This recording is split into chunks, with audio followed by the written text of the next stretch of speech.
filho de Deus, feliz dia, um dia abençoado para todos nós. Abra os ouvidos da mente, porque vem coisa boa por aí. Descubra de que forma você pode gerar para si uma vida mais sossegada e próspera. É só acompanhar a partir de agora o programa Aceite ou Noie, que leva até você o modo feliz de viver em harmonia com a natureza. Muito obrigada.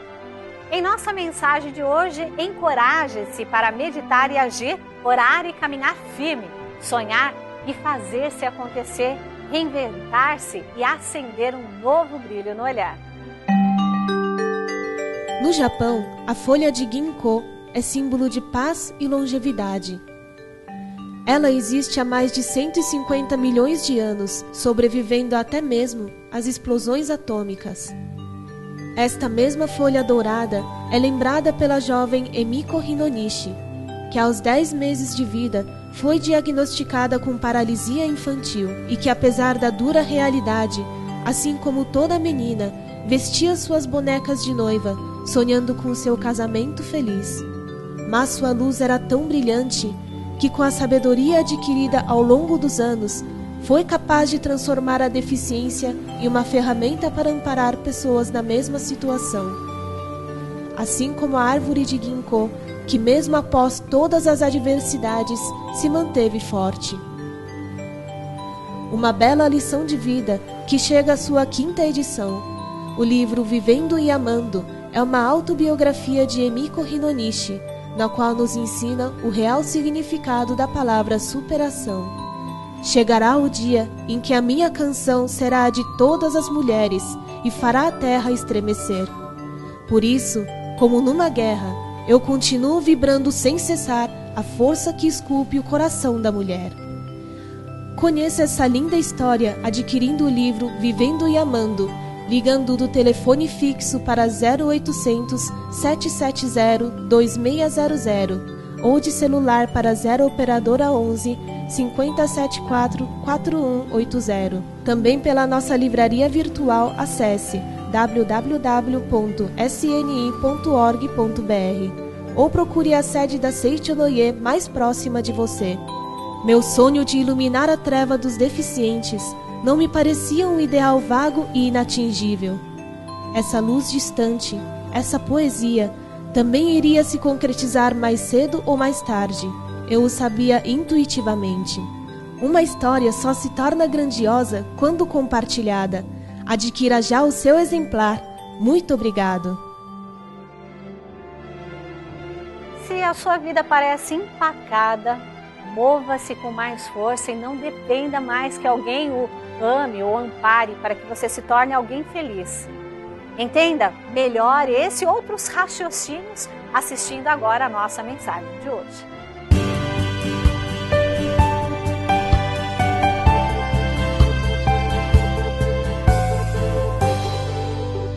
Muito obrigado. Para realizar os seus ideais, para realizar os seus sonhos, concretizar os seus objetivos na vida, será que existe alguma técnica, alguma fórmula, algum segredo? Bom, se existem, nós vamos saber hoje, através das orientações do professor Yoshio Mukai. Muito obrigado, professor. Muito obrigado por essa oportunidade. Nós que agradecemos, e também do professor Heitor Miyazaki. Tudo bem, professor? Tudo bem, muito obrigado. Muito obrigado. Professor Mukai, é possível realizar os nossos ideais? Sim, com certeza. E o que precisamos fazer, professor? Primeiro precisa planejar, né? Ah. O que ele quer fazer? Porque se não planejar o que ele quer fazer, não vai alcançar o ideal. Tá. Então, primeiro, é como um sonho, né? Mas se você vai pensando, meditando sempre isso daí, vai começar a ter uma forma. E essa forma, então, você vai começar a descrever o que ele quer realmente, né? Quer ser um fazendeiro? Então, ele precisa saber que tipo de fazendeiro ele quer ser. Não é verdade? Tá. E se é empresário, então que tipo de empresa ele quer montar? É bom escrever em algum lugar para a gente ficar lendo ou não devemos fazer normalmente, isso? Normalmente o professor do Japão antigamente chegava aqui e ensinava a gente a fazer isso, né? Escreva bem grande no seu quarto e fala, eu quero ser médico, ou engenheiro ou fazendeiro, escreva e começa a mentalizar todo dia. Isso vai concretizando dentro da sua mente, né? Tá. E isto, então, tem muitas pessoas que fizeram isso e passaram no vestibular, tem muitos relatos dessa natureza. Bom, depois que escreve tudo, a pessoa lê, relê, depois o que faz, professor? Faça Shinsokan, Aí E você, é o importante, conjugar no presente, né? Já estou na universidade. Não é eu quero entrar na universidade. Então, amanhã fica, ano que vem fica, daqui 2 anos fica querendo entrar. Mas se você conjuga no presente, já estou na universidade, então você já afirma para você que você já está dentro daquele objetivo, primeiro passo. A pessoa pode pensar assim, mas eu não estou, como que eu vou pensar que eu estou? Como que fica, professor? Não, mas aí é força da convicção. Né? Porque se você adquire essa convicção que você é filho de Deus, tudo que aquilo que você está fazendo, você cria certeza, né? A matéria eu dominei, estudei, então vou prestar vestibular e vou passar. Isso é uma coisa que os jovens da Seitoné têm feito muitos relatos nesse sentido. É verdade. Professor Heitor, quando se fala aqui para realizar os seus ideais, segundo o livro Leve Avante Sua Vida, capítulo 7, ele fala que nós devemos estar preparados fisicamente e mentalmente.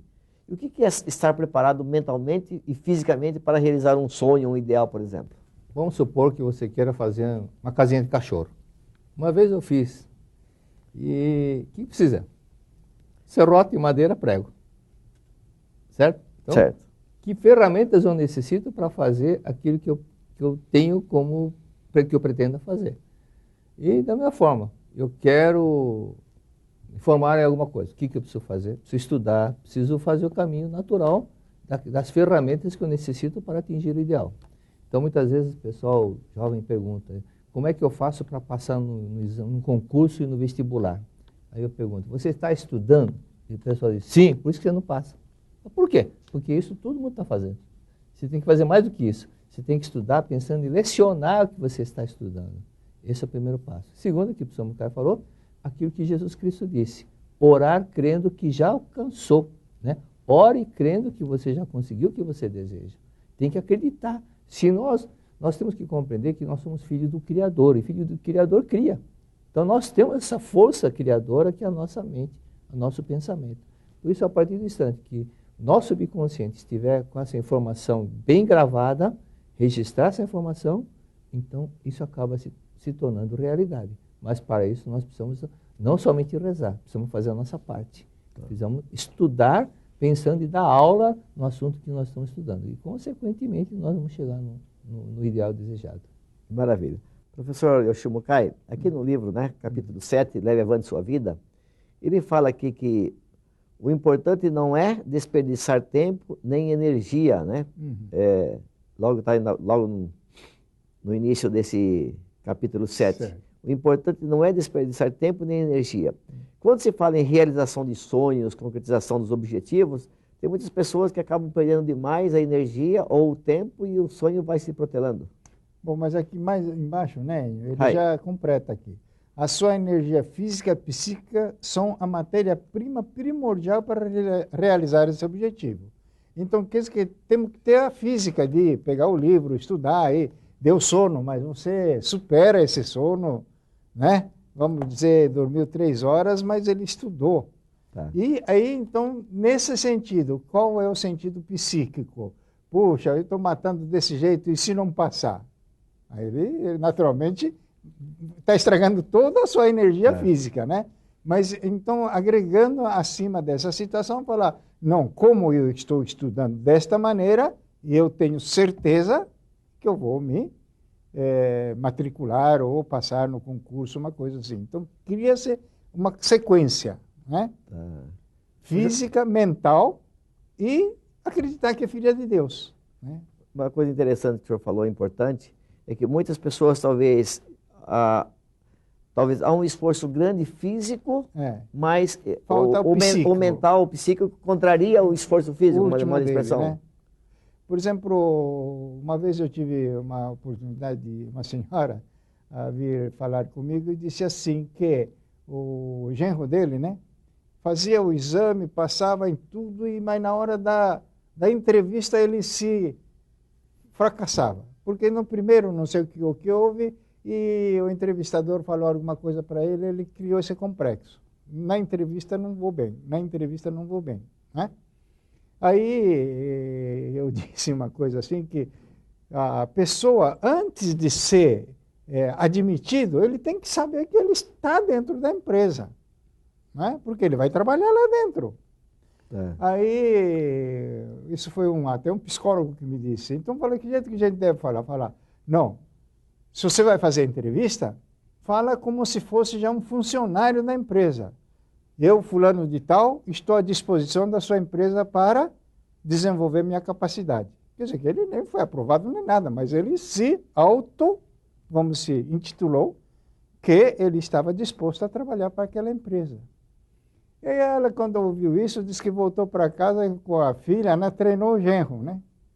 E na primeira oportunidade que teve de fazer a entrevista, ele foi treinado assim. Chegou lá, falou-me fulano de tal, me apresento e gostaria de poder ser útil à sua empresa. Aí disse que o entrevistador falou assim, trouxe carteira profissional? Eu falei, não, mas eu vim fazer entrevista. Não, você está aprovado, rapaz. Traz a carteira profissional. Só foi isso a entrevista. Então veja a disposição que ele mostrou, né? A capacidade que ele mostrou de ser útil à empresa. Então isso que é importante na nossa situação. Sempre ter, então, está estudado, está preparado, então estou aqui à disposição de ser útil a vocês. Né? Isso é psíquico, né? Tá, é importante que o mestre nos ensine esse fator. Doutor, quando se fala aqui no livro Leva de Sua Vida, capítulo 7, né? Para realizar os seus ideais, o professor Heitor o professor Mucar estava dizendo no começo, logo no comecinho, sobre saber o que nós queremos, né? E tem muitas pessoas que acabam não tendo isso na vida delas. Qual a importância de cada um de nós termos determinado o que nós queremos e se isso é bom, como devemos fazer? Olha, existem até um fato interessante que foi feita uma pergunta numa MBA nos Estados Unidos. Você quer fazer o que você gosta depois ficar rico ou ficar rico depois fazer o que você gosta? E essa pergunta foi lançada e 75% respondeu, eu vou fazer primeiro ficar rico e depois fazer o que eu gosto.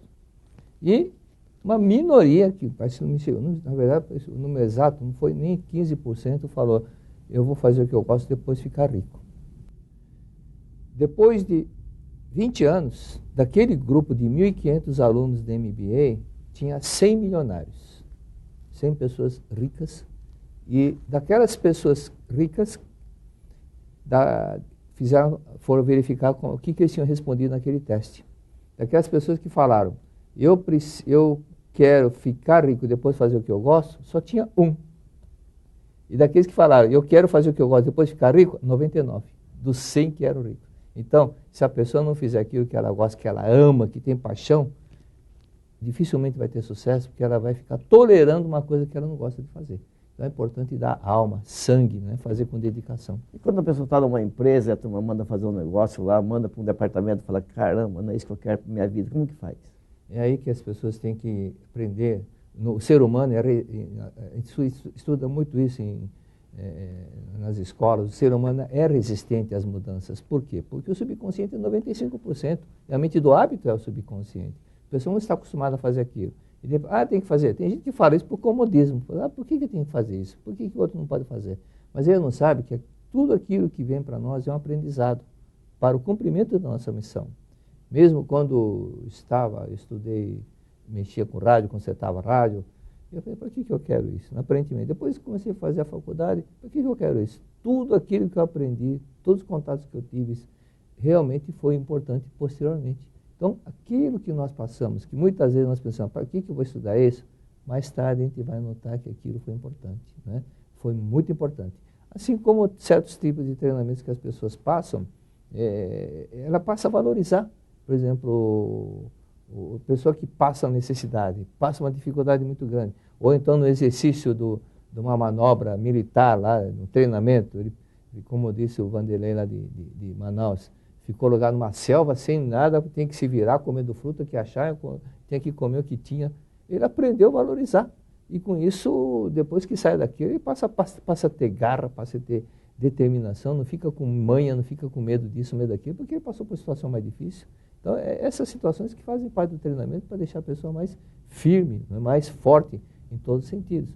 Aquela pessoa que cresce no meio do tudo do bem bom, nunca se esforça porque os pais dão tudo, essas pessoas muitas vezes não estão preparadas para vencer na vida. E encontramos pessoas como Rockefeller, que juntava o dinheiro vendendo batata, e o pai, que era um trapaceiro, pegava até o dinheiro dele, né? Se tornou o homem mais rico do mundo. O Andrew Carnegie, que foi um imigrante irlandês nos Estados Unidos, que pegava carretel, tinha muitas dificuldades, mas se tornou também um dos homens mais ricos do mundo, o rei dos aços nos Estados Unidos, e todos eles passaram dificuldades, como se diz, amassaram o pão, né, do diabo, mas conseguiram valorizar todo o esforço e ficaram na história dos Estados Unidos, do mundo, como pessoas vencedoras. Bill Gates, né, que era um simples estudante, Steve Jobs, que foi filho de criação, também um gênio na informática, todos eles tiveram dificuldades, mas graças às dificuldades criaram garra, força e levaram avante e conseguiram. Agora, uma sugestão, qualquer pessoa que ler 10 vezes esse livro, 15 vezes, olha, não tem como não mudar, não tem como não melhorar. Porque o que ela vai aprender, vai registrar no seu subconsciente as palavras de determinação, no meio do momento de que estiver vacilando, vai lembrar daquilo que ela leu. E aquilo bem registrado no subconsciente. É igual tabuada. Hoje não precisamos fazer conta, porque de tanto que nós decoramos tabuada, rapidamente vem a resposta, na hora de emergência, as palavras que foram gravadas no subconsciente, com a leitura do livro, irá ajudar a pessoa, com certeza. Muito obrigado. Professor Mukai, na carreira religiosa aqui do senhor, digamos assim, teve alguns ideais que foi penoso para concretizar, por exemplo. O que o senhor fez para dar certo? Bom, falando a verdade, todo desafio, né, não foi tão simples. Como eu disse, estava com a superintendência dos preletores, onde quase dos 150 funcionários, metade pertencia à superintendência dos preletores. Fui nomeado para ser superintendente do país da América Latina, no qual fiquei com uma secretária atribuindo ainda a outra função também, e ficava o dia inteiro sentado sem ter um telefonema, vamos dizer assim, né? Aí o que me valeu? Valeu a meditação. Se Deus dá uma oportunidade, porque aquele é o caminho para você ser feliz, é aquele caminho para você vencer. Então eu acredito sempre nisso aí, o desafio é isso daí. Então falei, como eu disse, procurei aprender o espanhol, compreendi a divulgação dos países da América Latina e comecei a pôr em prática o poder da oração. O que o mestre Masaharu Taniguchi nos ensina muito, esse poder da oração. Quando a oração é concentrada, ele escreve na Verdade da Vida, volume 2, lá no finzinho, que parte de nós como um corpúsculo espiritual vai e traz para você aquilo que você está procurando, né? Então eu tive que aproveitar essa situação, porque eu sentado aqui na sede central tinha que buscar alguém para trabalhar lá no país da América Latina e me trazer para mim. Acreditei nisso. E passado um tempo veio uma senhora, disse assim, aqui que cuida dos países da América Latina? Eu falei, sim, é aqui mesmo. Eu preciso da sua ajuda. Eu falei, em que sentido? Eu tenho um grupo de pessoas já reunido no Panamá, 40 pessoas, e eu levei daqui revista, levei livro e divulguei, e eles estão lá felizes da vida, mas mais do que isso eu não sei mais fazer nada, preciso da sua ajuda. Falei, então vamos ver a minha agenda, né? E tinha uma data que, voltando do México, dava para passar lá. Fui lá, tinha realmente 42 pessoas formadas. A associação pronta. Então, quem é que me trouxe essa associação? Depois veio uma senhora e disse assim, professor, eu estudei com tanto carinho ser divulgador da Seichonoye, recebi o diploma de Denduin, que nós falamos na época, e agora meu marido quer ir embora para o país dele. Falei, para onde você vai? Falei, vou para o Chile. Falei, ótimo, seja divulgador lá. Mas posso divulgar lá? Falei, lógico, você está com diploma, por que não pode divulgar lá? Depois de 2 anos, a Chile estava desenvolvida a Seichonoye. Não fiz nada, estava sentado na minha superintendência.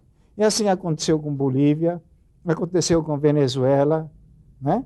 Então, todos esses países que foram sendo agregados posteriormente, aconteceu dessa maneira. E eu, na Superintendência América Latina, naturalmente orando e visitando esses países também, mas situação veio naturalmente do país para a minha pessoa. Então, vamos dizer assim, se você tiver uma necessidade, né, que seja no cunho empresarial ou científico que seja, procure orar.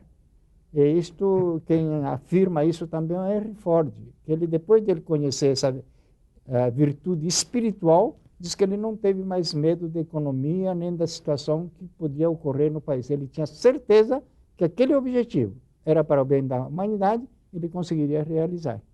Então, vamos dizer assim, essa é a virtude que a Seitonei nos ensina para conseguir realizar seus ideais.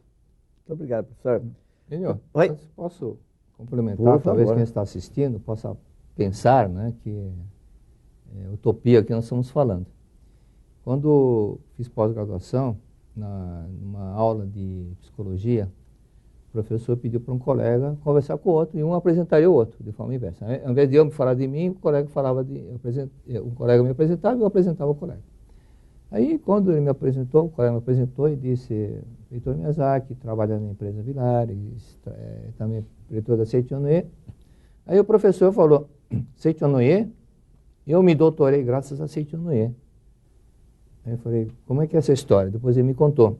Ele tinha feito mestrado na USP e estava fazendo doutorado. E naquele tempo não tinha computador como tinha agora. A tese dele, de 650 folhas, estava no carro e o carro dele foi roubado. E não tinha cópia.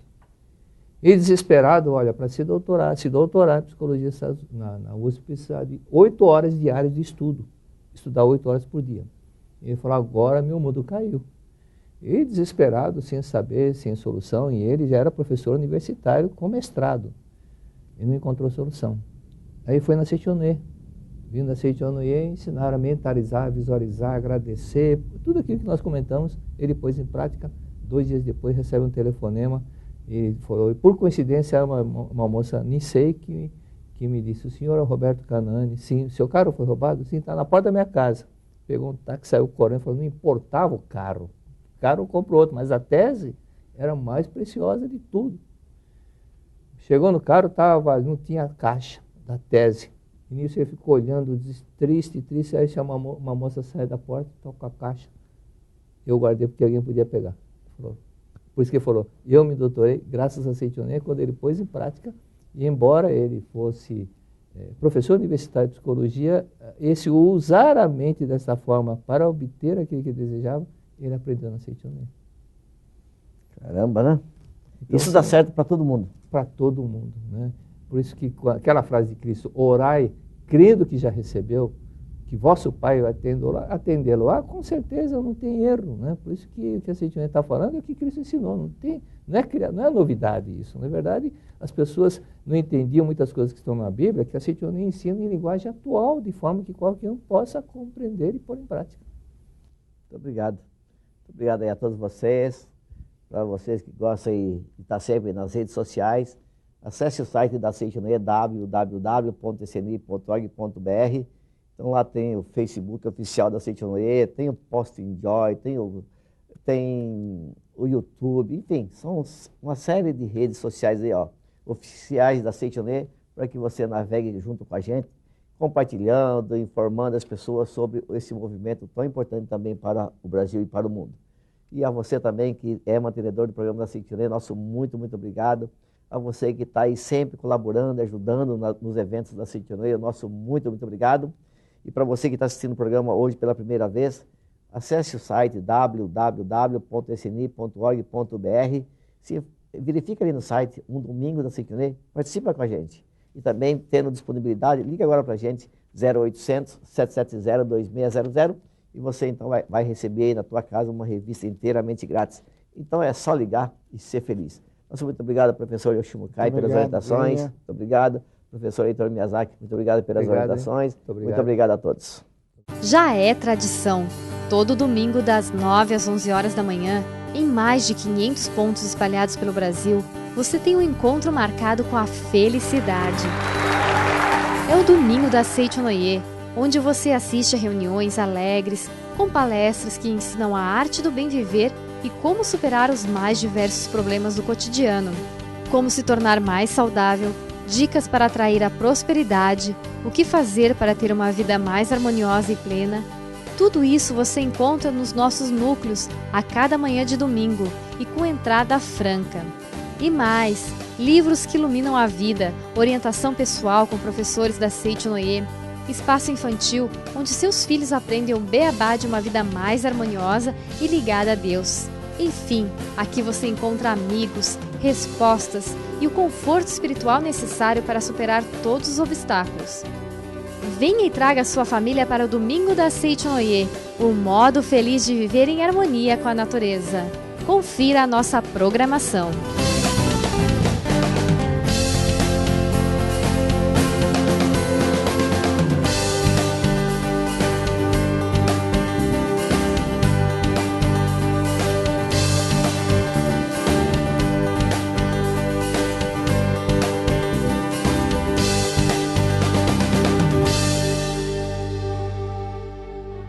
Encorajou-nos a avançar com alegria cada palavra que ouvimos neste programa Seiichi Noye, o modo feliz de viver em harmonia com a natureza. Muito obrigado pela sua companhia de coração, viu? Ao orar, você se liberta da origem mental dos problemas. Por isso, iluminar a mente significa eliminar os sofrimentos futuros. Então vamos juntos ao nosso momento de oração. Oração para tornar o lar um paraíso. Sou filho de Deus. A vida de Deus flui para o meu interior e se torna minha vida. Sou a suprema autorrealização de Deus. Dentro de mim se aloja a luz infinita de Deus. Se estou vivo, é porque essa luz vive dentro de mim. A luz infinita de Deus é a minha própria vida. A fé em Deus que se desperta em mim nada mais é que o sussurro de Deus que se aloja em meu interior. Quando clamo por Deus, é Deus do meu interior que está chamando por Deus Pai. O grande mestre budista Shinran também disse: a mente que acredita em Buda é a natureza búdica, e a natureza búdica é Buda. A fé consiste no fato de Buda chamar Buda, e Deus adorar Deus. A vida de Deus, que é eterna, está alojada em mim como minha vida, e por isso a minha vida também é eterna, imortal e inadoecível. Por conseguinte, mesmo quando pareço doente, não o estou. Apenas estou sonhando com a doença. Mesmo quando pareço morto, não o estou. Estou apenas sonhando com a morte. E o que me desperta desse sonho é a luz infinita de Deus. Diante da sua luz, treva alguma pode permanecer. Neste momento, chamo por Deus. Quando o ser humano chama por Deus, este lhe responde.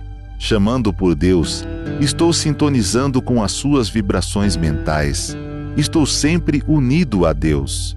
Sou um com Deus. Todos os membros da minha família também são filhos de Deus. Sempre reverencio os meus familiares como filhos de Deus. Muito obrigado. Um abraço enorme em você e sua família que acompanhou o Modo Feliz de Viver. Até o nosso próximo encontro. Tchau, tchau!